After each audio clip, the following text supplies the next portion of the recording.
બનાસકાંઠા જિલ્લામાં ભારે પવન સાથે પડેલા વરસાદે તારાજી સર્જી છે। ભારે પવનના કારણે બાગાયતી પાકનો સોત નીકળી ગયો છે।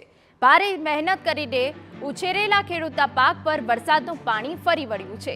પાલનપુરના ધાણધાર પંથકમાં પપૈયાના ખેડૂતોને રાતા પાણી રોવાનો વારો આવ્યો છે।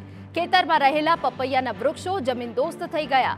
વંટોળ સાથે વરસાદ પડતા પપૈયાનો પાક આડો પડી ગયો। ખેતરોમાં જ્યાં જ્યાં નજર કરો ત્યાં પાક રમણ ભમણ થયેલો નજરે પડે છે। ખેડૂતોની વર્ષોની મહેનત એક ક્ષણમાં પવન અને વરસાદે બરબાદ કરી નાખી।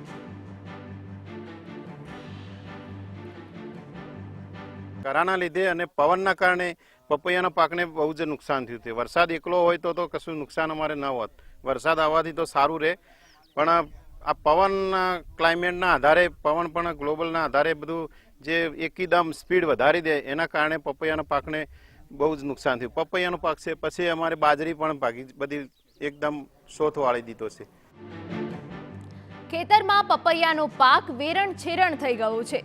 સામાન્ય રીતે બાગાયતી પાકમાં આ સમયગાળો હોય છે, પરંતુ જે વરસાદ પડ્યો છે તેના કારણે હવે ખેડૂતોએ રાતા પાણીએ રોવાનો વારો આવ્યો છે। પપૈયાનો પૂરો પાક નષ્ટ થઈ ગયો છે અને હવે ખેડૂતોને કષ્ટ પડી રહ્યું છે કે હવે શું કરવું। ખેતરમાં જે રીતે વેરણ પાક થઈ ગયો, સામાન્ય રીતે બાગાયતી પાકે વધુ ખર્ચાળ અને સમય લેતો પાક છે, ત્યારે તેમાં નુકસાન થતાં ખેડૂતો માટે પડતા ઉપર પાટું જેવો ઘાટ સર્જાયો છે। આકરી મહેનત કરીને તૈયાર કરાયેલા પાક પર પવન અને વરસાદનો માર પડતા ખેડૂતોના મુખમાં આવેલો કોળિયો છીનવાઈ ગયો। ખેડૂતો સરકાર પાસે સહાયની પોકાર કરી રહ્યા છે। બાજરી બધું રમણ ભમણ થઈ ગયું। પપૈયા શાકભાજી જ્યાં નહીં કે લોકોને જવાબ આલશે, પણ લોકોને શું આલો જવાબ બધો ભાજીને રમણ ભમણ થઈ ગયું છે।